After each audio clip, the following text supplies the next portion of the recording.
Bab 551 Kau panggil aku paman, aku panggil kamu saudara. Ye Feng akhirnya membantu kedua lelaki tua itu berdiri. Keringatnya sudah mengucur deras karena kelelahan. Dia sudah kehabisan banyak tenaga fisik, dan dengan perjuangan seperti itu bahkan lebih tak tertahankan. Dokter Ilahi Han, jangan bicara lagi. Aku tidak akan menerimamu sebagai muridku. Dengan statusmu di dunia medis, jika kau benar-benar mengakuiku sebagai gurumu, kurasa aku akan dicincang-cincang. Kau menyakitiku. Lalu, ia menoleh ke arah Tuan Tua Zhao. Tuan Tua, jangan berlutut di hadapanku. Kau sudah sangat tua. Bukankah ini akan memperpendek umurku? Dokter Ilahi Han sekali lagi ditolaknya, jadi dia hanya bisa berjalan ke samping dengan sedih.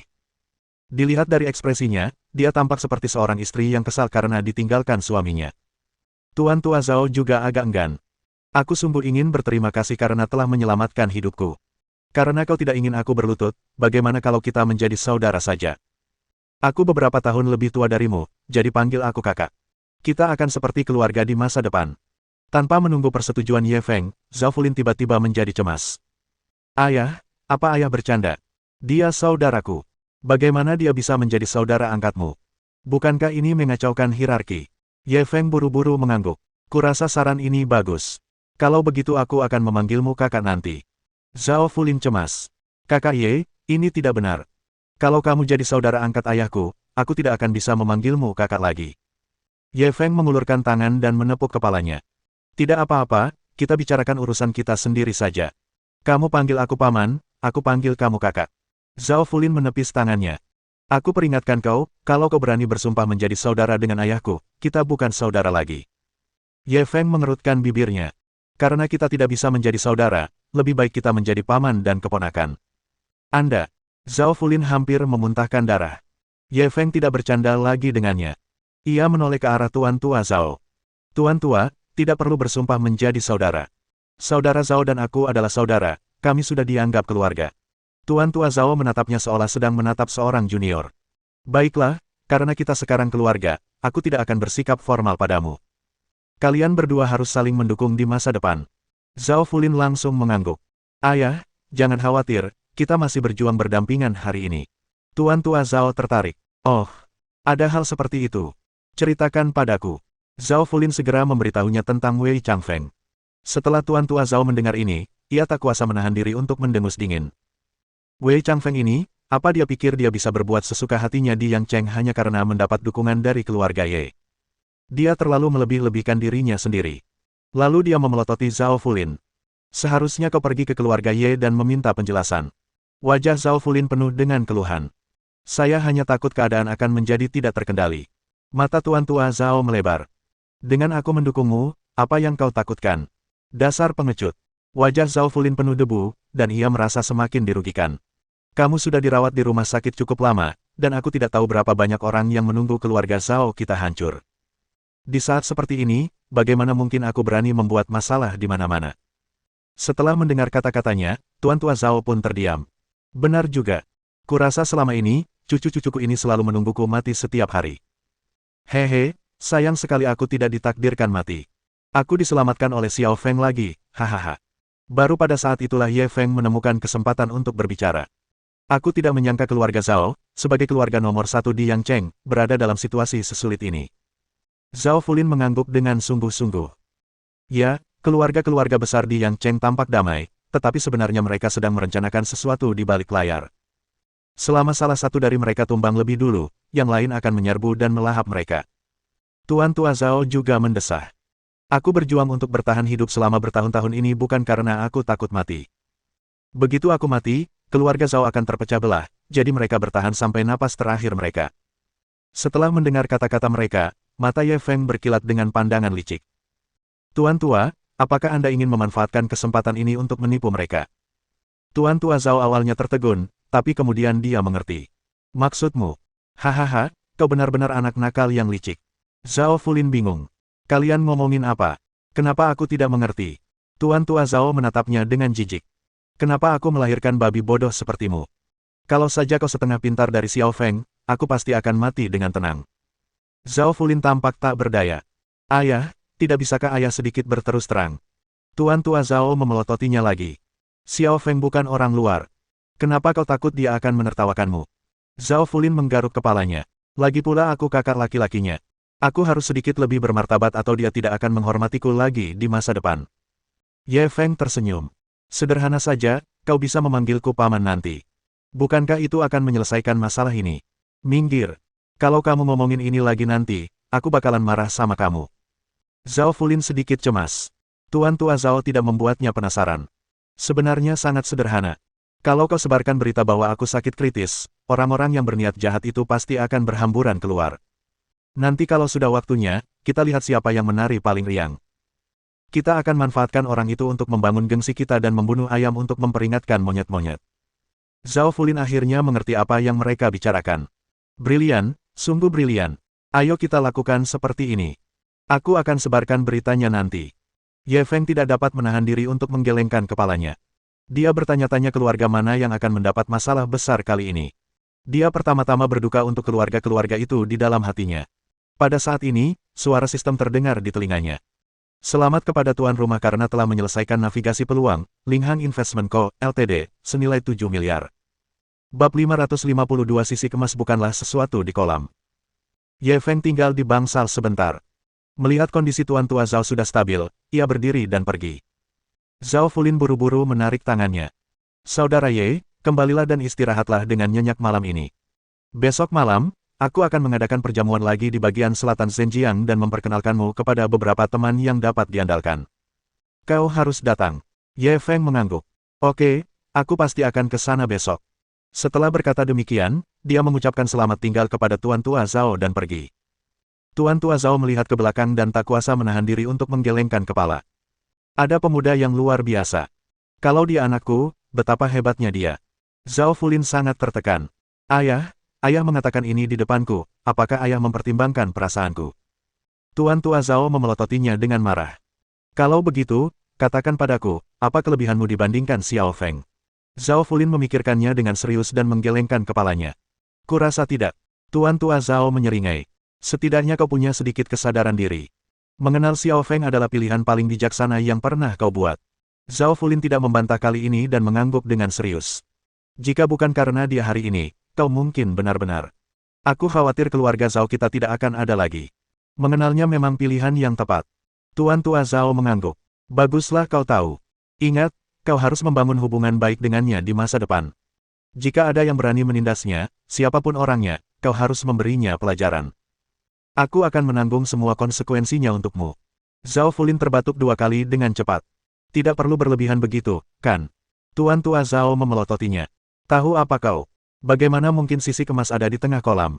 Mereka akan berubah menjadi naga ketika bertemu angin dan awan. Anak muda ini, prestasinya di masa depan tak terbatas. Jika kau bisa membangun hubungan baik dengannya sebelum dia benar-benar berkuasa, keluarga Zhao pasti akan dilindungi olehnya di masa depan. Saat itu, bahkan jika aku mati, aku bisa beristirahat dengan tenang. Zhao Fulin menatap ayahnya dengan bingung. Ayah begitu menghormatinya. Keluarga Zhaoku adalah keluarga nomor 1 di Yangcheng. Apakah kita masih membutuhkan perlindungannya di masa depan? Tuan Tua Zhao mencibir.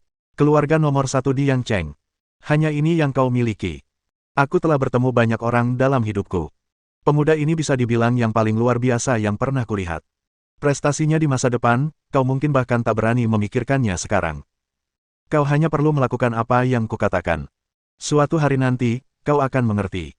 Zhao Fulin mengangguk. Ayah, aku mengerti. Keesokan paginya, Ye Feng menerima telepon dari Linhang Investment. Mereka sepakat untuk pergi ke perusahaan untuk mengurus serah terima nanti. Dia berkemas sebentar dan meninggalkan hotel. Karena dia meninggalkan mobilnya di perbatasan selatan Zhenjiang tadi malam, dia tidak mengendarainya kembali. Oleh karena itu, dia memanggil taksi. Sebagai perusahaan dengan nilai pasar 7 miliar, Linhang Investment dianggap sebagai perusahaan besar bahkan di Yangcheng. Gedung perkantoran itu megah dan banyak orang keluar masuknya. Siapapun yang dapat bekerja di sini dapat dianggap sebagai pekerja kerah putih kelas atas. Setelah membayar ongkos, dia mendorong pintu dan keluar dari mobil, berjalan menuju gedung kantor.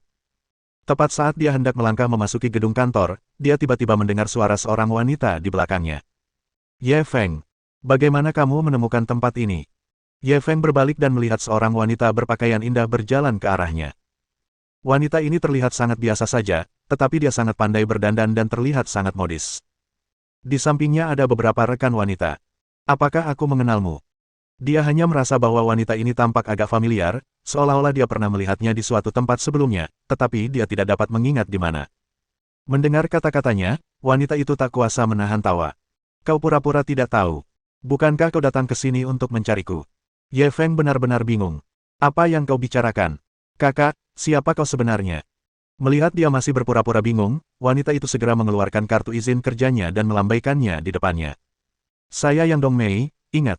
Ketika Ye Feng mendengar nama ini, dia menyadari sesuatu.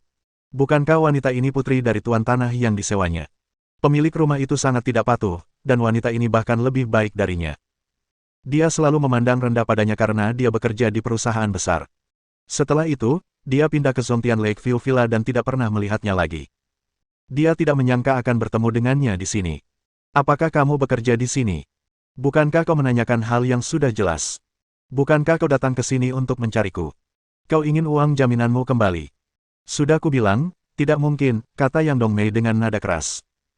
Ketika Ye Feng pindah, pihak lain memotong 2 bulan depositnya dengan alasan kontrak belum berakhir. Saat itu, uang sedikit itu tidak ada apa-apanya bagi Ye Feng, jadi dia tidak berdebat dengan pihak lain. Ketika mendengarnya menyinggung masalah ini lagi, ia tak kuasa menahan diri untuk menggelengkan kepala dan tersenyum getir. Kau terlalu banyak berpikir. Aku di sini bukan untuk mencarimu. Aku di sini untuk membicarakan sesuatu dengan ketuamu. Puff. Yang Dongmei langsung tertawa. Kau mau bicara dengan ketua kami? Kenapa kau pura-pura jadi serigala? Kau pikir aku tidak melihatmu datang naik taksi? Apa ketua kami orang yang bisa kau temui kapanpun kau mau? Sambil berbicara, ia menoleh ke arah rekan-rekannya. Kalian tahu betapa malangnya anak ini.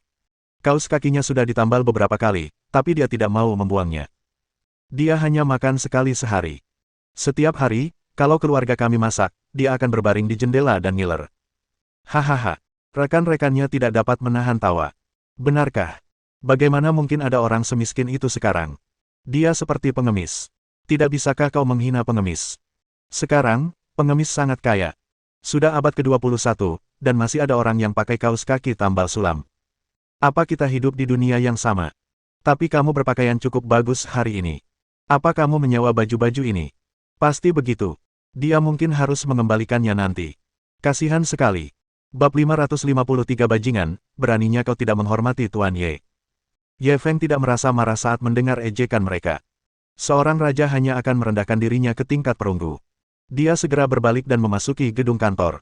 Tanpa diduga, Yang Dongmei tidak berniat melepaskannya begitu saja. Ia langsung berteriak kepada petugas keamanan di pintu, hentikan dia, jangan biarkan dia masuk. Meskipun kedua penjaga keamanan itu tidak tahu apa yang terjadi, mereka tetap menghentikan Ye Feng. Tuan, mohon tunggu. Ye Feng mengerutkan kening. Saya di sini untuk membicarakan sesuatu dengan Tuan Xi Yinghao. Kenapa Anda tidak memberi jalan? Kedua penjaga keamanan itu buru-buru menatap Yang Dongmei. Yang Dongmei segera menghampiri. Jangan dengarkan omong kosongnya. Dia pencuri. Bagaimana mungkin dia tahu ketua kita? Ketika kedua penjaga keamanan itu mendengar bahwa dia adalah seorang pencuri, mereka langsung menatapnya dengan waspada. Ye Feng sedikit marah. Ia menoleh ke arah Yang Dongmei.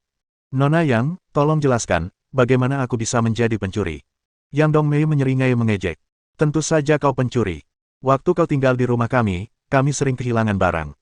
Setelah kau pindah, kami tidak pernah kehilangan apapun lagi. Beraninya kau bilang kau bukan pencuri. Ye Feng menatapnya dengan dingin. Nona Yang, kalau ada yang hilang dari rumahmu, kau bisa hubungi polisi. Kalau aku benar-benar mencurinya, aku pantas dipenjara. Tapi, kau memfitnahku tanpa bukti dan merusak reputasiku. Hati-hati, aku akan menuntutmu atas tuduhan fitnah. Aduh, aku takut sekali. Cepat tuntut aku. Yang Dongmei tampak tak kenal takut. Kau datang menemui ketua kami mungkin karena ada yang ingin kau tanyakan padanya, kan? Apa kau percaya aku bisa menghancurkan bisnismu hanya dengan sepatah kata? Ye Feng melihat tatapannya yang tak masuk akal dan terdiam. Apa maumu? Katakan saja.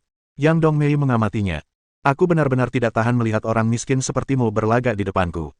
Apa kau benar-benar berpikir kau orang sukses? Kau lihat tempat sampah di sana. Masuklah dan cari sesuatu untuk dimakan. Kalau kau memakannya di depanku, aku akan melepaskanmu.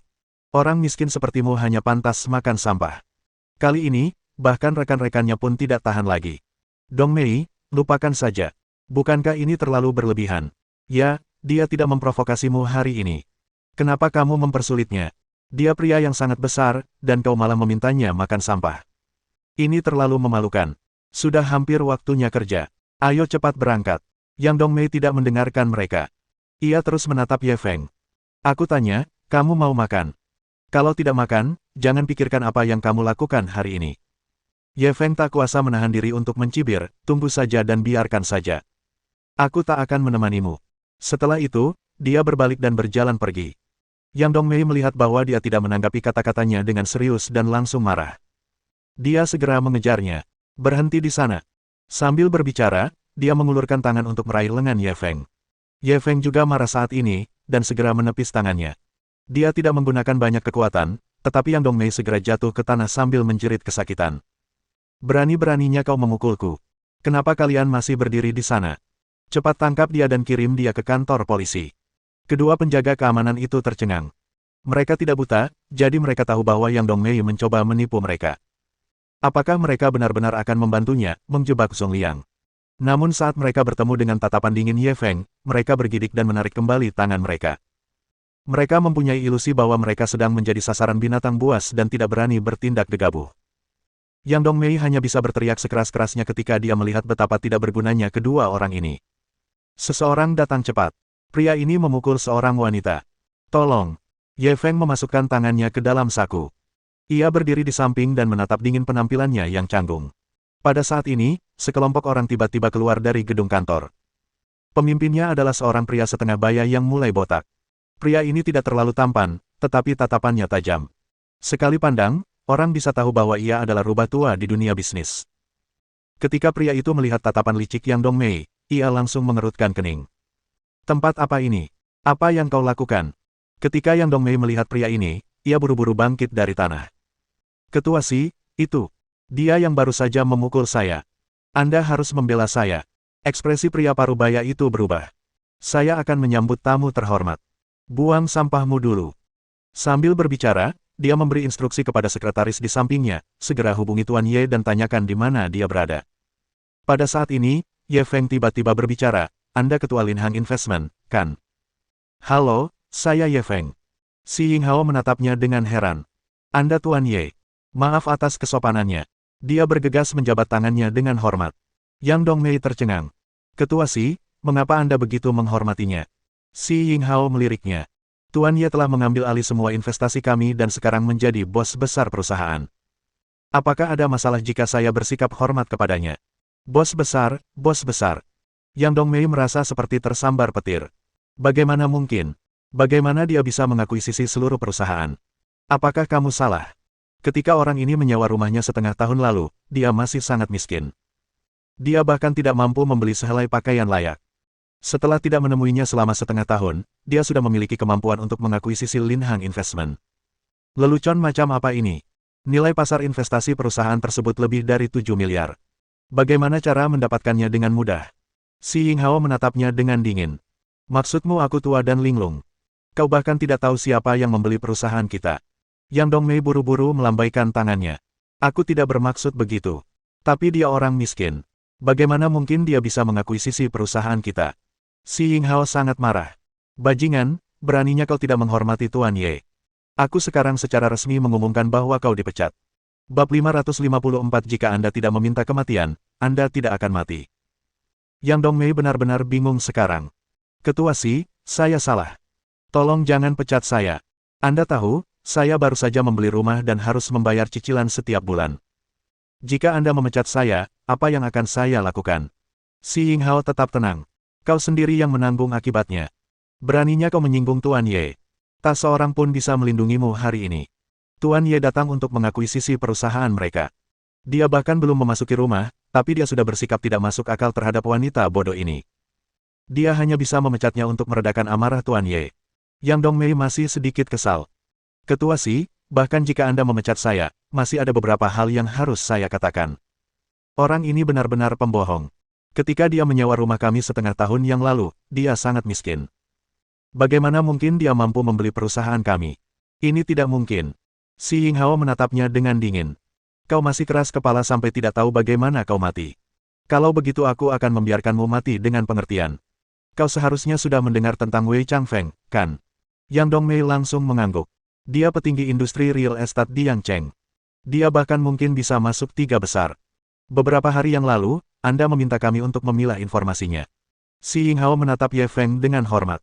Dia meminta maaf kepada Tuan Ye kemarin malam. Wei Changfeng telah menyinggung Tuan Ye dan ditampar di depan umum. Dia menundukkan kepalanya untuk meminta maaf kepada Tuan Ye. Apakah kamu pikir kamu lebih kuat dari Wei Changfeng? Mendengar ini, Yang Dongmei langsung tercengang. Menamparkan di depan umum. Menundukkan kepala dan meminta maaf. Wei Changfeng, apa kau bercanda? Jika orang besar seperti Wei Changfeng menghentakkan kakinya, seluruh industri real estate Yangcheng akan terguncang. Bagaimana mungkin orang selevel ini ditampar di depan umum dan dimintai maaf? Dan orang yang memaksa Wei Changfeng menundukkan kepalanya sebenarnya adalah pria malang ini. Dia benar-benar curiga apakah Ye Feng yang dibicarakan Xi Yinghao adalah orang yang sama dengan yang dibicarakannya. Bukankah ini terlalu aneh? Bahkan beberapa rekannya di belakangnya menatap Ye Feng dengan kaget. Pria ini, yang bahkan lebih muda dari mereka, benar-benar punya kekuatan sebesar itu. Bahkan Wei Changfeng ditampar di depan umum.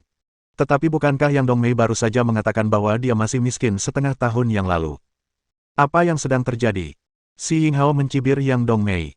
Kalau tidak, kau sama saja mencari mati. Kau masih belum tahu orang penting macam apa yang telah kau sakiti. Seharusnya kau pernah dengar tentang Niu Sidun, kan? Yang Dongmei mengangguk lagi. Tentu saja. Mantan orang terkaya di Provinsi Guangdong Selatan meninggal dunia dalam kecelakaan beberapa waktu lalu. Hehe, kecelakaan. Xi Yinghao mencibir dan menyela. Sejujurnya, Niu Sidun bunuh diri karena kalah dalam pertarungan dengan Tuan Ye. Yang Dongmei kembali membuka mulutnya karena terkejut. Ia menatap Ye Feng dengan tak percaya. Dia benar-benar mengalahkan Niu Sidun. Dan bahkan memaksa pihak lain untuk bunuh diri. Ketua Xi, apa kau bilang itu benar? Xi Yinghao menatapnya tanpa ekspresi. Apa menurutmu aku perlu berbohong? Kalau tidak percaya, tanya saja orang lain. Ini bukan rahasia. Sebaiknya kau berdoa agar Tuan Ye tidak marah. Kalau tidak, dia bisa dengan mudah membunuhmu hanya dengan satu gerakan jarinya. Yang Dongmei benar-benar tercengang. Pikirannya kosong. Dia tidak habis pikir bagaimana seorang laki-laki miskin yang bahkan tidak mampu makan setengah tahun lalu bisa tiba-tiba berubah menjadi orang yang berbeda hanya dalam waktu setengah tahun. Orang hebat yang bisa mengakuisisi Linhang Investment, menamparkan wajah Wei Changfeng di depan umum, dan memaksa Niu Sidun mati. Bukankah dunia ini terlalu ajaib? Xi Yinghao tidak menunjukkan simpati. Pergi dan urus prosedur pengunduran diri sekarang. Jangan biarkan aku bertemu denganmu lagi. Sambil berbicara, ia menatap rekan-rekannya di belakangnya. Apakah kalian baru saja bersikap tidak hormat kepada Tuan Ye? Rekan-rekannya begitu ketakutan hingga wajah mereka menjadi pucat dan mereka melambaikan tangan mereka berulang kali. Tidak, bagaimana mungkin kita tidak menghormati Tuan Ye? Ya, meskipun kami tidak menghormati ibu dan ayah kami sendiri, kami tidak berani tidak menghormati Tuan Ye. Ini semua salah Yang Dongmei yang bersikap tidak masuk akal. Tuan Ye bahkan tidak peduli padanya, tapi dia tetap menolak dan bahkan memaksa Tuan Ye makan sampah. Benar sekali. Kami tidak menyangka dia begitu kejam. Orang seperti itu harus dipecat. Mereka takut terlibat, jadi mereka buru-buru memutuskan hubungan dengan Yang Dongmei. Xi Yinghao menoleh ke arah Ye Feng. Tuan Ye, apakah Anda puas dengan cara saya menangani ini? Ye Feng tidak berkomentar. Mari kita selesaikan serah terima dulu. Xi Yinghao buru-buru memimpin jalan. Tuan Ye, silakan ikuti saya. Ye Feng tidak memandang Yang Dongmei lagi.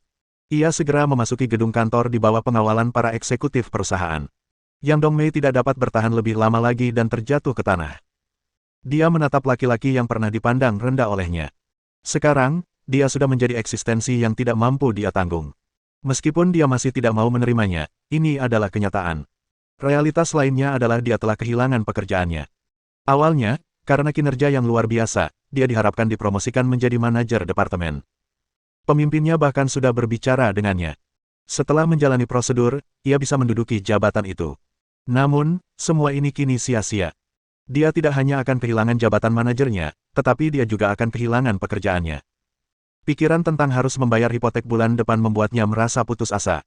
Dan semua ini adalah kesalahannya sendiri. Ye Feng awalnya tidak ingin merendahkan dirinya ke levelnya, tetapi dialah yang tidak menyerah dan mempersulitnya, hanya untuk mendapatkan kesenangan yang menyedihkan. Sekarang, mereka kembali ke hari-hari sebelum pembebasan mereka. Dia akhirnya tahu apa artinya tidak mati jika dia tidak mencari kematian. Dia sendiri benar-benar telah merayu kematian. Bab 555 Tahukah Anda cara menjadi tidak malu? Proses serah terima berjalan sangat lancar. Setelah semua prosedur selesai, Ye Feng, ditemani oleh sekelompok eksekutif senior, memeriksa situasi perusahaan secara keseluruhan. Para karyawan perusahaan terkejut melihat bos baru mereka begitu muda dan tampan. Banyak karyawan wanita yang berani bahkan melakukan kontak mata dengannya.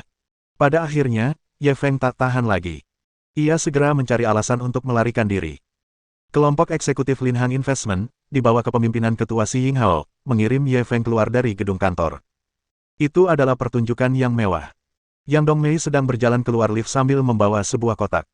Melihat pemandangan ini, ia tiba-tiba merasa cemburu.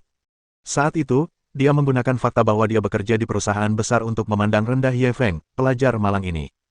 Namun sekarang, identitas mereka terbalik. Dia sudah menjadi orang penting di dunia bisnis, tetapi dia telah diusir. Hidup sungguh aneh. Tidak seorang pun tahu apa yang akan terjadi sedetik kemudian. Mereka sudah menjadi orang-orang dari dua dunia yang berbeda, dan jurang pemisah di antara mereka hanya akan semakin membesar. Setelah meninggalkan perusahaan, Ye Feng tidak ada hubungannya, dia pergi ke tim produksi Xia Qiu untuk mengunjunginya. Ketika dia tiba di lokasi syuting, Like a Dream, dia diberitahu oleh staf bahwa Xia Qiu tidak ada di sana hari ini.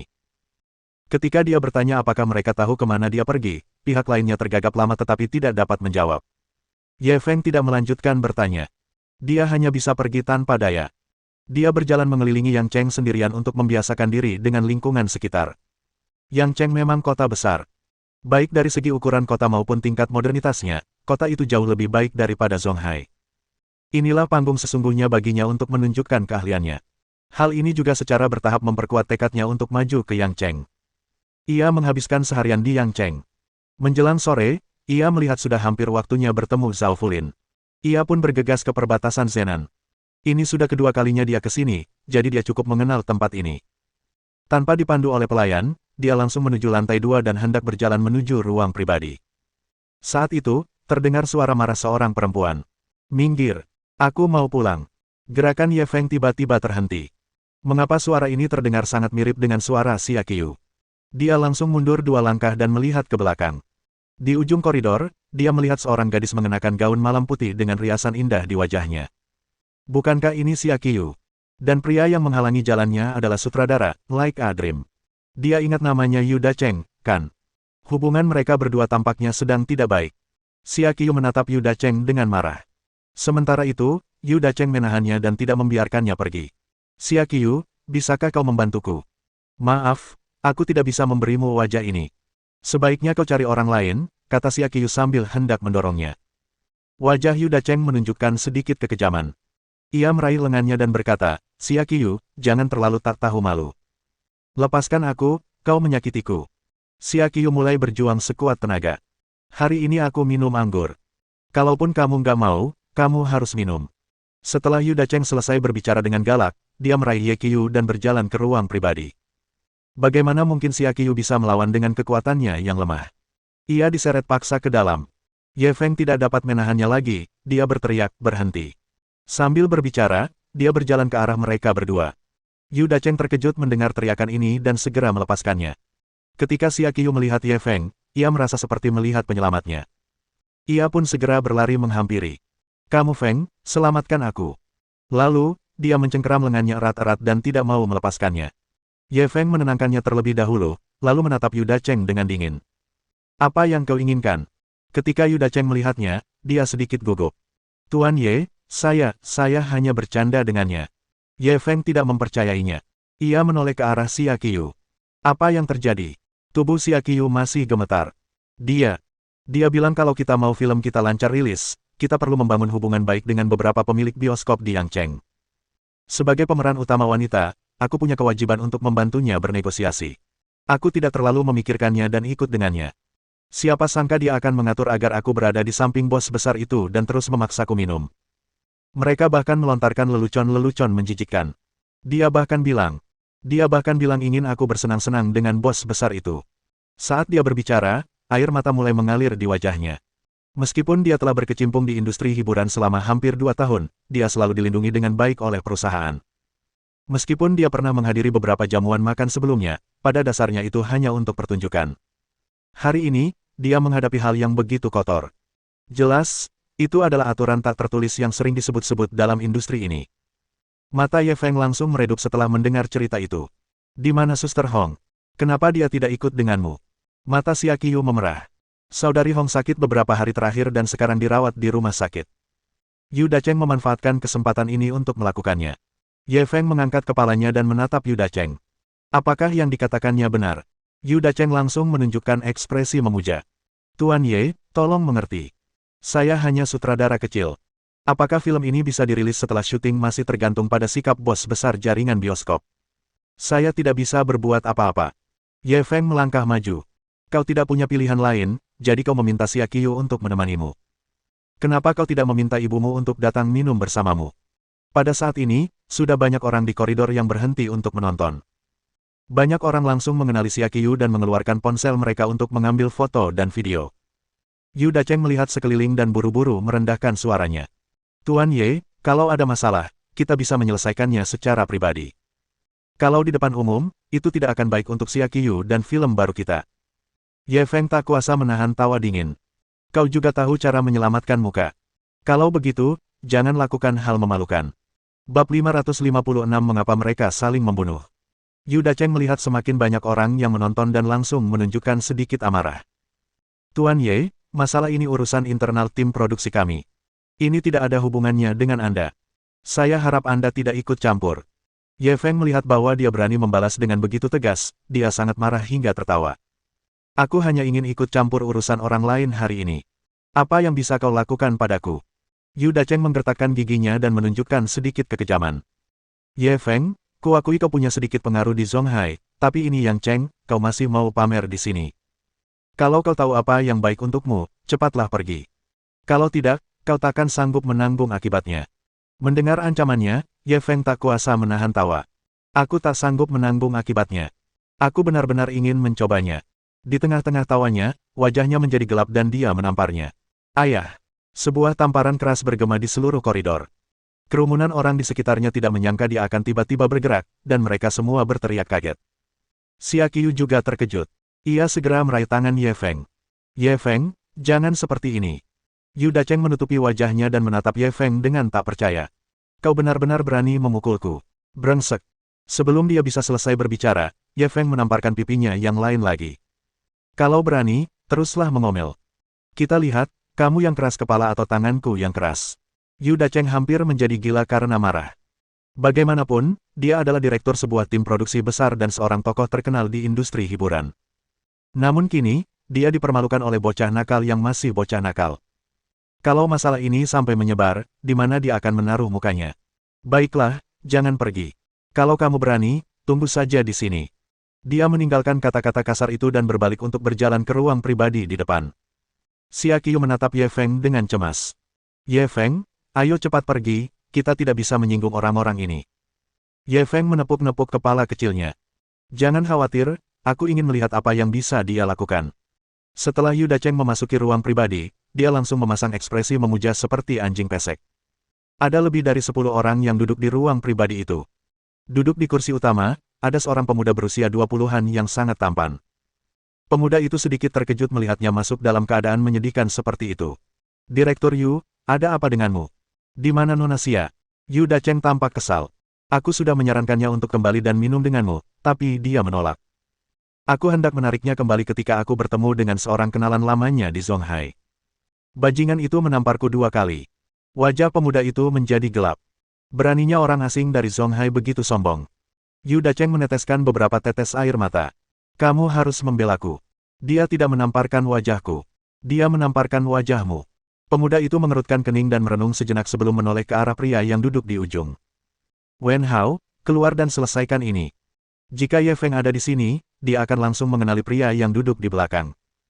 Yang Wen Hao lah yang diperintahkan Wei Changfeng untuk memberinya bel. Mendengar perintah pemuda itu, Yang Wen Hao segera membungkuk dan berdiri. Jangan khawatir, aku akan mengurusnya dengan baik. Melihat ekspresi menjilatnya, dia berharap bisa berlutut di depan pemuda ini.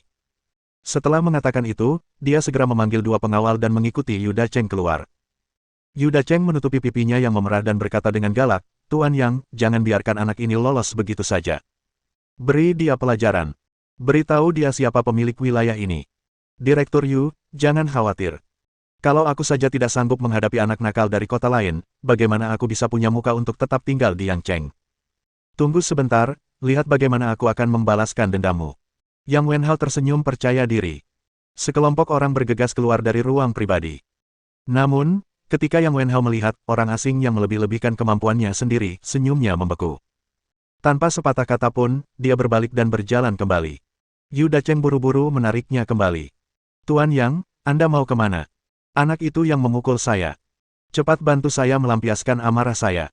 Yang Wenhao tidak dapat menahan diri untuk mengumpat dalam hatinya. Dia sungguh tidak beruntung. Kemarin, dia telah mempermalukan Ye Feng atas nama Wei Changfeng, tetapi pada akhirnya, dia dipukuli oleh pihak lain dan berada dalam kondisi yang menyedihkan. Dia ingin menggunakan kesempatan ini untuk melampiaskan amarahnya. Siapa yang mengira akan bertemu iblis itu lagi? Orang ini benar-benar musuh bebuyutannya. Ketika orang banyak di sekitarnya melihat Yu Dacheng membawa beberapa orang keluar, mereka langsung menjadi bersemangat. Pemuda ini akan mati. Dia ingin menjadi pahlawan untuk menyelamatkan gadis yang sedang dalam kesulitan, tetapi dia tidak menyangka akan menendang lempengan besi. Bukankah itu Yang Wenhao? Dia ketua Haotian Investment Co., Ltd., dan tokoh penting di lingkaran investasi Yang Cheng. Aku kenal dia. Kudengar kekayaannya setidaknya beberapa miliar. Dia jelas bos besar. Ketua yang secara pribadi membawa orang-orang keluar. Anak ini mungkin tidak akan sanggup menanggung akibatnya. Kalau aku jadi dia, aku pasti akan minta maaf sekarang. Mungkin dia akan melepaskannya. Xia Qiu juga sangat khawatir, dan dia segera menarik lengan Ye Feng. Ye Feng, jangan khawatirkan aku, cepat pergi. Dia tahu bahwa Ye Feng sangat kuat, tetapi itu di Zonghai. Melawan tiran lokal Yang Cheng, itu tidak berguna sama sekali. Ye Feng tidak panik. Malahan, ia menunjukkan senyum aneh. Bukankah ini Presiden Yang? Musuh memang bertemu di jalan sempit. Yang Wenhao buru-buru memaksakan senyum. Jadi, Tuan Ye. Kebetulan sekali, hahaha. Ye Feng menatap pengawal di belakangnya. Apa kalian mencoba memukulku? Yang Wenhao membantahnya. Tidak. Jangan salah paham. Beraninya aku memukulmu. Yu Dacheng tercengang. Tuan Yang, apa maksudmu? Bukankah tadi kau bilang akan membantuku melampiaskan amarahku? Anak ini yang memukulku. Kau harus membantuku. Ayah. Sebelum dia sempat menyelesaikan kalimatnya, Yang Wenhao sudah menamparnya. Omong kosong. Siapa Tuan Ye? Apa dia mau memukulmu? Kamu pikir kamu siapa? Tamparannya tidak hanya membuat Yu Dacheng tercengang, Xia Qiu juga tercengang. Para penonton juga tercengang. Apa yang sedang terjadi? Mengapa mereka saling membunuh?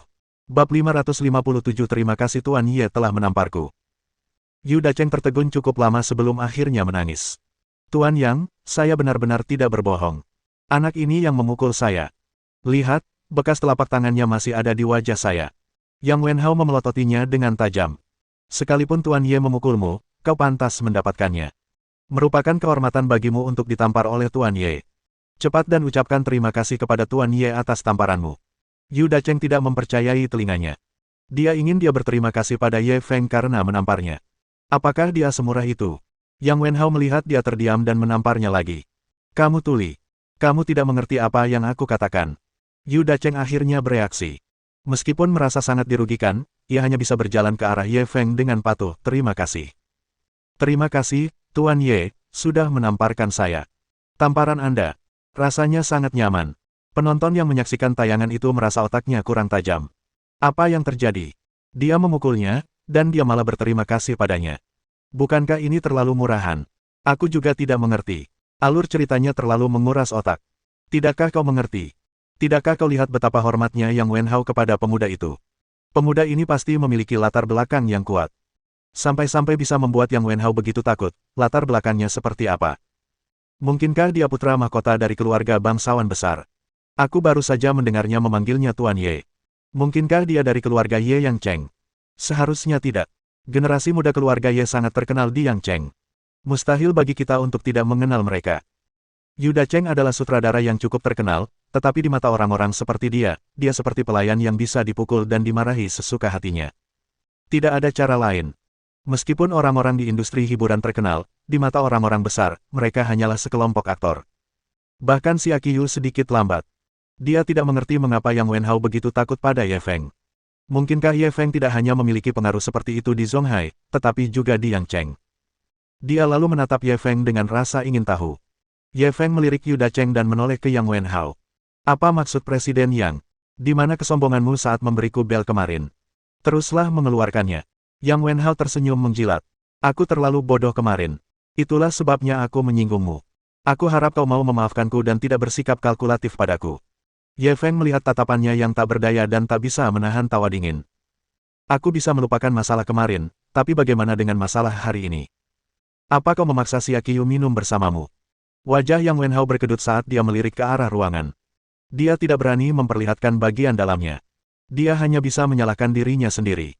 Tuan Ye, saya tidak tahu tentang hubungan Anda dengan Nona Xia. Kalau tidak, meskipun saya punya nyali 100 kali lipat, saya tidak akan berani mengajak Nona Xia minum bersama. Ye Feng menatapnya tanpa ekspresi. Karena kau tahu kesalahanmu, kenapa kau tidak meminta maaf kepada Nona Xia? Yang Wenhao tidak berani menunda dan bergegas berjalan mendekati Xia Qiu. Nona Xia, maafkan aku. Xia Qiu panik. Aku, tidak apa-apa. Ye Feng tidak menunggunya selesai. Ia kembali berbicara dengan dingin, mengangkat kepalamu begitu tinggi, apakah ini sikap meminta maaf?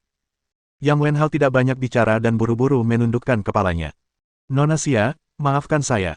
Mohon maafkan saya. Nada bicaramu kurang tulus. Sepertinya kamu tidak meminta maaf dengan tulus. Ye Feng masih belum puas. Yang Wenhao menggertakkan gigi dan mengatur ulang kata-katanya. Nona Xia, saya buta dan tidak tahu tentang hubungan Anda dengan Tuan Ye. Saya dengan tulus meminta maaf kepada Anda. Mohon maafkan saya. Para penonton di koridor semuanya terkejut melihat pemandangan ini. Ya ampun, Yang Wenhao memang orang penting, tapi dia malah terpaksa menundukkan kepala dan meminta maaf. Dan dia bahkan tidak berani kentut. Dia penurut seperti anjing puk. Siapa pemuda ini? Bagaimana mungkin dia sampai ketakutan seperti ini? Pasti orang yang sangat hebat yang bisa dengan mudah menghancurkannya sampai mati. Yang Wenhao punya kekayaan miliaran. Bisa membunuhnya dengan mudah, orang penting macam apa dia? Banyak pelanggan wanita yang menatap dengan kagum. Orang ini benar-benar tampan dan berkuasa. Dia terlalu sempurna. Ya, terutama pesona yang dia pancarkan. Terlalu menawan. Aku benar-benar ingin bercinta dengannya. Lebih baik kau menyerah saja. Dia punya bintang besar seperti Xia Qiu. Tidak bisakah aku memikirkannya saja? Lagi pula, apa aku lebih buruk dari Xia Qiu? Kalau aku menghabiskan uang untuk pergi ke Korea, akan banyak orang yang mengejarku. Ye Feng menoleh ke arah Xia Qiu. Apakah kamu puas dengan permintaan maafnya? Xia Qiu mengangguk. Sebenarnya, mereka tidak melakukan apapun padaku. Mereka hanya membuatku minum terlalu banyak. Biarkan saja dia pergi. Baru kemudian Ye Feng menatap Yang Wenhao. Itu hanya karena Nona Xia baik hati. Kau beruntung. Pergilah. Yang Wenhao segera mengucapkan terima kasih sebesar-besarnya dan kembali ke ruang pribadi dengan sedih. Yu Dacheng hendak menyelinap pergi. Berhenti, apa aku membiarkanmu pergi? Ye Feng berbicara lagi. Yu Dacheng hanya bisa berhenti dan menatapnya dengan ketakutan. Kau, apa lagi yang kau inginkan? Ye Feng menatapnya dengan dingin. Aku resmi memberitahumu sekarang bahwa kau telah dipecat dari tim produksi, Like a Dream. Aku tidak ingin bertemu denganmu lagi. Yu Dacheng merasa salah dengar dan tak kuasa menahan tawa. Kau tahu apa yang kau bicarakan? Kau pikir kau siapa? Apa hakmu memecatku? Xia Qiu juga menatap Ye Feng dengan bingung. Untuk memecat seorang sutradara, seseorang perlu persetujuan dari investor film. Mengapa dia mengatakan hal itu? Bab 558 Direktur Yu, Anda dipecat. Ye Feng berbalik dan menatap Xia Qiu. Apakah Nanfeng Entertainment berinvestasi dalam film ini? Xia Qiu tidak mengerti, tapi dia tetap mengangguk. Ya, karena ini film pertamaku, perusahaan sangat mementingkannya dan membuatnya khusus untukku. Ye Feng tidak berkata apa-apa lagi. Ia mengeluarkan ponselnya dan menelepon ketua Nanfeng Entertainment, Dai Rao. Panggilan itu segera diangkat, dan terdengar suara ramah. Tuan Ye, ada apa Anda menelepon saya? Apakah Anda ingin mentraktir saya makan? Ye Feng memutar matanya. Kita kesampingkan dulu makanannya. Ada yang ingin kuberitahukan padamu. Apa itu? Segera ganti sutradara, Like a Dream. Kamu sedang membicarakan Yu Dacheng. Kenapa? Apa dia menyinggungmu? Jangan banyak bertanya. Kamu hanya perlu menjalankannya. Tapi film ini akan segera berakhir. Tinggal beberapa adegan kunci terakhir yang tersisa. Kalau sutradaranya diganti sekarang, progresnya akan terhambat, dan kerugiannya setiap hari pasti tidak sedikit. Sebesar apapun kehilangan yang ada, aku akan menanggungnya. Tapi mulai hari ini, aku tidak ingin melihatnya lagi. Baiklah, berikan dia teleponnya. Ye Feng segera memberikan telepon itu kepada Yu Dacheng. Ini Presiden Dai. Mendengar ini, Yu Dacheng langsung gemetar. Presiden Dai yang mana? Ye Feng tersenyum dingin. Bagaimana menurutmu? Tentu saja, Itu Presiden Dai dari Nanfeng Entertainment. Yu Dacheng punya firasat buruk. Namun dia tetap tergesa-gesa mengambil telepon itu. Sebelum sempat bicara, ia mendengar suara Dai Rao yang berwibawa dari ujung sana. Direktur Yu, Anda dipecat. Yu Dacheng terkejut. Presiden Dai, saya sudah berusaha sebaik mungkin untuk menyelesaikan pekerjaan ini. Anda tidak bisa membunuh keledai itu setelah selesai. Dai Rao menghela napas. Maaf. Bos besar kami sudah memberi perintah. Saya tidak bisa berbuat apa-apa. Terima kasih atas waktu yang diberikan. Atas kerja keras Anda, atas usaha Anda, kami akan mempertahankan hak tanda tangan Anda. Yu Dacheng memotongnya dengan enggan. Ini bukan tentang hak cipta. Kau tahu betapa pentingnya karya ini bagiku. Filmnya akan segera selesai, dan kau menggantikanku sekarang. Ini lebih buruk daripada membunuhku. Lagi pula, mengganti sutradara sekarang mungkin akan memengaruhi kualitas karya. Lagi pula, ini akan menunda 1 hari lagi. Dari segi dana, ini bukan hal yang perlu kamu khawatirkan. Aku akan mengirim direktur baru besok. Kamu hanya perlu melakukan serah terima dengan baik. Baiklah, itu saja. Dai Rao menutup telepon setelah selesai berbicara. Yu Dacheng berdiri di sana dengan linglung dan tidak menanggapi untuk waktu yang lama. Dia dulunya adalah seorang sutradara drama TV, dan ini adalah pertama kalinya dia menyutradarai film besar yang menghabiskan dana ratusan juta yuan. Tepat saat mimpinya hendak terwujud, ternyata mimpi itu hanya tinggal mimpi, lalu lenyap dalam sekejap. Naik turunnya kehidupan terjadi begitu tiba-tiba. Ye Feng mengambil ponselnya. Direktur Yu, optimislah. Saya yakin dengan kemampuan Anda akan menemukan peluang yang lebih baik. Mendengar sindirannya, Yu Dacheng langsung dipenuhi kebencian yang mendalam. Ye Feng, kau hancurkan mimpiku. Aku akan melawanmu sampai mati. Sambil berbicara, dia hendak menyerbu ke depan. Kau harus berpikir matang-matang. Aku hanya mencopotmu dari jabatanmu sebagai direktur sekarang. Aku tidak mencoba membunuhmu. Apa kau pikir dengan kekuatanku, aku tidak bisa membuatmu kehilangan pijakan di industri hiburan selamanya. Meski suara Ye Feng tenang, suaranya dipenuhi dengan niat membunuh. Seolah-olah baskom berisi air dingin telah dituangkan ke kepala Yu Dacheng, langsung menuangkan air dingin ke jantungnya. Dia tahu pihak lain tidak menggertak. Seorang sutradara kecil seperti dia mungkin masih bisa bersikap keren di industri hiburan. Namun bagi orang penting di dunia bisnis seperti Ye Feng, itu hanya masalah menggerakkan jari jika ia ingin mempermainkannya. Ye, Tuan Ye, maafkan aku. Tolong beri aku jalan keluar. Ye Feng menggelengkan kepalanya. Jangan muncul di hadapanku lagi. Enyahlah. Yu Dacheng buru-buru mengangguk. Ya. Aku akan pergi sekarang. Setelah berkata demikian, dia pergi dengan perasaan kecewa. Melihat tidak ada yang bisa dilihat, para penonton pun hendak bubar. Berhenti. Ye Feng tiba-tiba berbicara. Orang-orang itu berhenti di tengah jalan karena bingung, lalu berbalik untuk melihat. Hapus semua foto dan video yang baru saja kau ambil, kata Ye Feng dengan nada memerintah. Orang-orang ini baru saja mengambil banyak foto dan video. Jika tersebar, itu tidak akan baik untuk Xia Qiu. Ketika orang-orang itu mendengar hal itu, mereka langsung merasa tidak senang. Kenapa? Memotret itu kebebasan kami. Apa kamu tidak terlalu usil? Kamu terlalu sombong. Kita bisa memotret ponsel sesuka hati. Kau peduli pada langit dan bumi, tapi kenapa kau peduli pada kotoran dan kentut kami? Jangan takut, kami tidak akan menghapusnya. Mari kita lihat apa yang bisa dia lakukan pada kami. Benar, jumlah kita banyak sekali. Saat semua orang mulai marah, mereka tiba-tiba melihat Zhao Fulin berjalan mendekat dengan beberapa pengawal berpakaian hitam. Kak Ye, kami sudah menunggumu setengah hari. Apa yang kau lakukan di sini? Bab 559 Jenius nomor 1 Keluarga Ye. Mereka yang bisa datang ke perbatasan Zenan untuk makan tentu saja adalah orang kaya atau bangsawan. Awalnya, saat mereka menghadapi Ye Feng, mereka masih berencana untuk melawan dengan jumlah mereka. Namun saat mereka melihat Zhao Fulin, raut wajah mereka berubah. Zhao Fulin, kenapa dia ada di sini? Lagi pula, sepertinya dia sangat akrab dengan anak itu. Siapa sebenarnya anak ini? Ya, Yang Wenhao begitu menghormatinya tadi, dan itu sungguh mengejutkan. Aku tidak menyangka Zhao Fulin mengenalnya. Pantas saja dia begitu sombong. Dia kenal Zhao Fulin. Sudah berakhir. Kita telah menendang lempengan besi kali ini. Menghadapi pertanyaan Zhao Fulin, Ye Feng hanya tersenyum. Tidak banyak, aku hanya ingin membicarakan sesuatu dengan mereka. Sambil berbicara, ia menatap sekelompok orang sambil tersenyum. Apa keputusan kalian? Mau saya bantu? Bagaimana orang-orang ini masih berani bicara omong kosong sekarang? Mereka semua mengeluarkan ponsel mereka dan menghapus semua foto dan video yang baru saja mereka ambil. Ye Feng tidak memeriksanya satu persatu, hanya mengamatinya perlahan. Sebaiknya kau bersihkan saja. Kalau ada satu foto saja yang bocor, aku akan menemukanmu bahkan kalau aku harus menggali sedalam 1 meter. Kalau kau tidak percaya, kau bisa coba. Ketika orang-orang itu bertemu dengan tatapan dinginnya, mereka semua menggigil.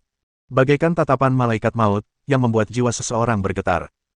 Beberapa orang yang masih berharap untuk beruntung dan berencana untuk memulihkan foto-foto tersebut setelah pergi dan kemudian mengunggahnya secara daring untuk menarik perhatian, buru-buru mengosongkan tempat sampah. Tidak ada gunanya menyinggung orang yang menakutkan seperti itu hanya karena sedikit kesombongan. Ye Feng sangat puas dengan efek ini. Ia menoleh ke arah Zhao Fulin. Saudara Zhao, ayo pergi. Kemudian dia memegang tangan Xia Qiu dan mengikuti Zhao Fulin ke ruang pribadi. Pada saat yang sama, di kamar pribadi Yang Wenhao. Pemuda yang duduk di kursi utama sudah selesai mendengarkan ceritanya, dan ekspresinya sedikit muram. Anak dari Yang Cheng ini benar-benar sombong. Kemarin, dia menamparkan wajah Wei Changfeng di depan umum, dan hari ini, dia datang untuk menghancurkan rencanaku. Apa dia benar-benar berpikir tidak ada seorang pun di Yang Cheng yang bisa menghadapinya? Mendengar kata-katanya, ekspresi semua orang berubah sedikit. Meskipun pemuda ini masih muda, tidak ada seorang pun di Yang Cheng yang berani meremehkannya. Karena dia adalah jenius nomor 1 di generasi muda keluarga Ye Yang Cheng. Ye Chengs. Meskipun usianya baru 21 tahun ini, ia sangat teliti dan kejam. Bahkan banyak pebisnis tua merasa rendah diri terhadapnya. Siapapun yang menentangnya akan menundukkan kepala dan meminta maaf kepadanya atau berakhir dalam keadaan yang menyedihkan. Tak terkecuali hari ini. Hampir semua orang sepakat bahwa orang ini pasti akan mewarisi tujuan besar keluarga Ye di masa depan dan menjadi kepala keluarga berikutnya. Pada saat ini, ketika mereka mendengar kata-katanya, semua orang mulai memujinya. Benar sekali. Anak ini terlalu sombong. Apa dia benar-benar berpikir ini Zhong Hai-nya? Dia mungkin berpikir bahwa dia bisa melanggar hukum di Yang Cheng setelah mengalahkan Niu Sidun. Hehe, Niu Sidun bukan siapa-siapa di mata keluarga Ye. Mungkin dia sangat kuat, tapi dari segi fondasi dan kekuatan keseluruhan, bagaimana mungkin dia bisa dibandingkan dengan keluarga Ye? Lagi pula, Niu Sidun bertarung sendirian di negeri asing. Akhirnya, karena kecerobohannya, ia membiarkan anak ini memanfaatkannya. Apa ia benar-benar berpikir itu adalah kemampuannya sendiri? Kau sedang mencari kematian jika berani menjadikan tuan muda Ye musuh. Mendengar diskusi orang banyak, Ye Cheng menoleh ke arah Yang Wenhao. Wenhao, apa pendapatmu tentang anak ini? Yang Wenhao segera berdiri dengan hormat. Anak ini memulai dari nol. Untuk bisa mencapai apa yang dimilikinya saat ini, dia memang punya beberapa keterampilan. Ye Cheng mengangkat gelasnya dengan tenang. Oh, apakah dia benar-benar sekuat itu? Yang Wenhao langsung bereaksi dan mengganti topik. Tentu saja, dia tidak ada apa-apanya dibandingkan Tuan Muda Ye. Apalagi Yang Cheng adalah wilayahmu. Kalau kau mau mempermainkannya sampai mati, itu hanya masalah waktu. Ye Cheng tersenyum dan berkata, aku senang mendengarnya. Zonghai memang kota kecil, tapi penuh dengan orang-orang tak berguna. Itulah mengapa anak ini begitu luar biasa. Dia hanya orang penting di antara para kurcaci. Pada saat ini, Yang Wenhao mengganti topik lagi. Namun, Ye Cheng akhirnya tak tahan lagi. Apa kau tak bisa menyelesaikan apa yang ingin kau katakan sekaligus? Yang Wenhao terbatuk 2 kali dan buru-buru berkata, Ye Feng tidak perlu dikhawatirkan, tapi di belakangnya ada Zhao Fulin. Kalau bukan karena Zhao Fulin yang melindunginya, aku bisa saja membunuhnya. Ye Cheng mendengarkan dan wajahnya tak kuasa menahan senyum menghina. Zhao Fulin. Dia hanya belalang setelah musim gugur. Dia tidak akan bertahan beberapa hari lagi. Semua orang terkejut. Zhao Fulin adalah pewaris pertama keluarga Zhao. Kekuatan keseluruhan keluarga Zhao masih sedikit lebih kuat dari keluarga Ye. Mereka tidak menyangka Ye Cheng akan mengucapkan kata-kata sombong seperti itu. Ye Cheng memperhatikan ekspresi semua orang dan langsung menunjukkan senyum tipis. Apa menurutmu aku terlalu sombong? Kalau aku tidak yakin, aku tidak akan mengatakan itu. Menurut kabar yang kuterima, Tuan-Tuan Zhao sakit parah dan tidak akan hidup lama lagi. Begitu dia mengucapkan kata-kata itu, seakan-akan dia telah melemparkan bom besar ke dalam ruangan pribadi itu, meledakkan semua orang yang hadir. Ada apa? Zhao Yuesheng sakit kritis. Ini berita besar. Benar. Zhao Yuesheng adalah satu-satunya pilar keluarga Zhao. Para petinggi keluarga Zhao mengandalkannya untuk menjaga koneksi mereka. Jika dia meninggal, kekuatan keluarga Zhao pasti akan sangat berkurang. Bukankah ini hanya kehilangan kekuatan yang besar? Tidak ada keturunan keluarga Zhao yang mampu menghidupi keluarga sebesar itu. Saat itu tiba, mereka pasti akan terpecah belah. Kalau begitu, kita harus bergegas dan bersiap. Kalau sudah waktunya, kita bisa dapat bagian dari keuntungannya. Hari ketika Zhao Yuesheng meninggal adalah hari ketika kita akan menghasilkan banyak uang.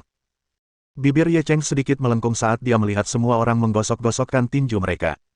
Semuanya, harap tenang. Selama kalian setia padaku, aku akan membawa kalian untuk memecah belah keluarga Zhao. Semua orang mengangkat gelas mereka untuk mengungkapkan kesetiaan mereka kepadanya. Ye Cheng minum 2 gelas dan meletakkan gelasnya. Kudengar Zhao Fulin juga mengadakan jamuan makan di perbatasan Zenan hari ini dan mengundang banyak orang untuk mendukungnya. Bagaimana kalau kita ikut bersenang-senang? Semua orang langsung mengerti niatnya. Dia akan menyerang mereka saat mereka terpuruk. Semua orang berdiri, bersemangat untuk mencobanya. Bab 560 mungkin ini perbedaan antar manusia. Bagaimana pemulihan Tuan Tua Zhao? Dokter Ilahi Han berjalan ke depan bangsal dan melihat perawat yang berdiri berjaga di luar pintu. Perawat itu tersenyum canggung. Kamu, ayo masuk dan lihat. Melihat ekspresinya, Tabib Suci Han merasa penasaran dan segera mendorong pintu hingga terbuka. Lalu, dia melihat suatu pemandangan yang membuatnya tercengang. Pada saat ini, Tuan Tua Zhao setengah telanjang dan melakukan push-up di tanah. Seorang perawat di sampingnya sedang menghitung untuknya. 121, 122, 123. Tabib Han berjalan cepat. Tuan Tua Zhao, Anda tidak bisa melakukan itu. Tubuh Anda belum pulih. Bagaimana Anda bisa melakukan latihan yang begitu intens? Tuan Tua Zhao bangkit dari tanah dan seluruh tubuhnya terpental ke atas dengan suara mendesing. Aku sudah melakukan lebih dari 120 push-up, dan wajahku tidak memerah atau jantungku berdebar kencang. Kalau kamu bisa, turunlah ke lantai dan lakukan untukku. Kita lihat berapa banyak yang bisa kamu lakukan. Ketika Tabib Suci Han mendengar ini, ia bingung harus tertawa atau menangis. Aku tidak bisa berbuat banyak. Aku akan kelelahan setelah 20 tahun. Tuan Tua Zhao mengerutkan bibirnya. Saya merasa tubuh saya dalam kondisi prima sekarang. Saya merasa 10 tahun lebih muda dan memiliki kekuatan yang tak terbatas. Tabib Suci Han menatapnya dengan bingung. Bagaimana mungkin? Saat kau dibawa ke rumah sakit kemarin, kau masih sangat lemah. Bagaimana kau bisa pulih secepat itu? Padahal staminamu sudah sangat baik. Tuan Tua Zhao meregangkan otot-ototnya. Kalau begitu, kau harus bertanya pada anak baptisku. Dokter Ilahi Han tercengang. Siapa anak baptismu? Tuan Tua Zhao tersenyum bangga, tentu saja Ye Feng. Tabib Suci Han membuka mulutnya. Kapan dia menjadi anak baptismu? Tuan Tua Zhao mendengus. Aku tidak peduli dia setuju atau tidak. Aku sudah memutuskan bahwa dia anak baptisku. Ngomong-ngomong, bukankah kau ingin mengakui anak baptisku sebagai gurumu kemarin? Lalu bagaimana kita harus bicara tentang senioritas? Kau kan murid anak baptisku. Bukankah seharusnya kau memanggilku kakek? Wajah Tabib Suci Han berkedut. Kau bercanda. Kau hanya beberapa tahun lebih tua dariku, dan kau masih ingin menjadi kakekku. Tuan Tua Zhao terkekeh. Bukankah aku melakukan ini demi kebaikanmu sendiri? Asal kau memanggilku kakek, aku akan membantumu memohon pada anak baptisku dan memintanya untuk menerimamu sebagai muridnya. Tabib Han tergoda. Ia tergiur dengan teknik akupuntur Ye Feng. Namun, ia tetaplah seorang dokter yang sangat dihormati di dunia medis. Ia sungguh tak tega memanggil pihak lain dengan sebutan kakek. Lupakan saja. Setelah desa ini, tidak akan ada tokoh seperti itu. Tuan Tua Zhao berhenti bercanda dengannya dan berbalik untuk mengemasi barang-barangnya. Mengapa kamu berkemas? Tanya Tabib Han penasaran. Mengemas barang-barangku, tentu saja aku harus pulang, jawab Tuan Tua Zhao dengan santai tanpa menoleh. Sudah pulang. Siapa yang mengizinkanmu meninggalkan rumah sakit? Tabib Suci Han buru-buru melangkah maju untuk menghentikannya. Saya sudah pulih. Kenapa saya tidak bisa dipulangkan? Dia belum pernah melihat kasus aneh itu sebelumnya. Saat dia dikirim kemarin, dia tampak seperti lampu yang sekarat. Hari ini, dia akan melompat-lompat. Dia merasa sedikit gelisah. Bagaimana kalau begini? Aku akan menelepon Divine Dr. Ye dan meminta pendapatnya dulu. Setelah mengatakan itu, dia tiba-tiba teringat bahwa dia tidak mempunyai nomor Ye Feng. Dia menatap Tuan Tua Zhao. Apakah kamu punya nomornya? Tuan Tua Zhao menggelengkan kepalanya. Tidak. Bukankah dia anak baptismu? Apa kau tidak punya nomor teleponnya? Saya bahkan tidak punya nomor telepon anak saya sendiri, apalagi anak baptis saya. Tabib Suci Han begitu marah hingga hampir muntah darah. Tuan Tua Zhao mengemasi barang-barangnya dan berjalan keluar. Ketika hampir sampai di pintu, ia berbalik dan menambahkan, tapi ku dengar mereka akan makan malam di perbatasan Zenan malam ini. Kau bisa pergi mencari mereka. Setelah itu, dia pergi tanpa menoleh ke belakang. Tabib Suci Han tidak punya pilihan selain membiarkannya pergi untuk saat ini sementara dia bergegas ke perbatasan Zenan. Xia Qiu mengikuti Ye Feng ke ruang pribadi. Dia pikir itu hanya pertemuan biasa. Tetapi dia segera menyadari bahwa dia terlalu naif. Pada saat ini, sudah ada lebih dari 10 orang yang duduk di ruang pribadi itu. Dilihat dari pakaian dan cara bicaranya, orang-orang ini kaya atau bangsawan. Melihat Zhao Fulin masuk, semua orang berdiri untuk menyambutnya. Zhao Fulin meletakkan tangannya di bahu Ye Feng. Ia berbalik menatap semua orang. Perkenalkan, ini adikku, Ye Feng. Selain tuan tua, dialah orang yang paling dekat denganku. Kalian semua harus membantu merawatnya di masa depan. Semua orang buru-buru mengangguk setuju. Zhao tua, jangan khawatir. Kakakmu adalah kakakku. Kalau kamu butuh bantuanku nanti, beritahu saja. Benar sekali. Mereka yang bisa datang ke sini malam ini semuanya keluarga. Siapa di Yang Cheng yang tidak tahu nama Ye Feng? Apa kita perlu mengurus mereka? Bukankah seharusnya mereka mengurus kita? Kita semua bersaudara. Kita akan saling menjaga di masa depan. Zhao Fulin menarik Ye Feng dan memperkenalkan mereka padanya. Ini Yao Qiwei dari keluarga Yao Yang Cheng. Ini adalah putra mahkota perusahaan Xinmao, Sang Xinghua. Ini adalah putra mahkota komunikasi Sanyuan, Du Zhengxiang. Xia Qiu semakin terkejut dengan setiap orang yang diperkenalkannya. Dia telah mendengar tentang semua keluarga dan perusahaan ini. Tanpa terkecuali, mereka semua adalah keluarga bangsawan kelas atas di Yang Cheng. Di mata orang-orang ini, bintang-bintang besar seperti mereka, yang tampak sangat terkenal di mata orang-orang biasa, sama sekali tidak dinilai. Kelompok pewaris generasi kedua ini, mereka biasanya tidak patuh di luar, tetapi ketika mereka menghadapi Zhao Fulin dan Ye Feng, mereka sangat hormat. Bahkan ada sedikit kesan menjilat. Xia Qiu terkejut dan tak bisa berkata apa-apa. Dia tidak pernah menyangka Ye Feng akan mampu melakukannya dengan baik di Yang Cheng. Lingkaran sosial juga merupakan lingkaran teratas. Mungkin ini perbedaan antar manusia. Mohon dukungan dari omom ante-ante sekalian, buat subscribe atau sharekan novel Mimin ke Facebook kalian, agar channel Mimin bisa terus berkembang. Dengan begitu, Mimin bisa lebih semangat untuk up novel seru lain ke depannya. Sekiranya ada kebutuhan buat subback, silakan inbox Mimin atau tuliskan di kolom komentar, Mimin dulukan dengan ucapan terima kasih.